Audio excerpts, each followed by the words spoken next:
ஆன்மீகத்தில் அபாயகரத்தை உருவாக்கினால் அரசு சும்மா இருக்காது.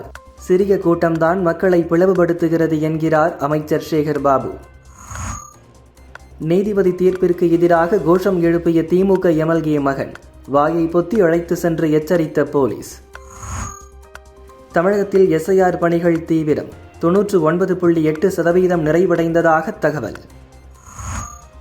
வடகிழக்கு பருவமழை கொட்டியும் நிரம்பாத அணைகள். 16 அணைகளில் மட்டுமே நீர் இருப்பு அதிகம் இருப்பதாக நீர்வளத்துறை தகவல். மெல்ல மெல்ல சீரடைகிறது இண்டிகோ விமான சேவை. பாதிக்கப்பட்ட பயணிகளுக்கு 610 கோடி ரூபாய் ரீஃபண்ட். காஞ்சிபுரம் ஏகாம்பரநாதர் கோவில் கும்பாபிஷேகம் கோலாகலம். சிவசிவ கோஷங்கள் எழுப்பி திரளான பக்தர்கள் வழிபாடு.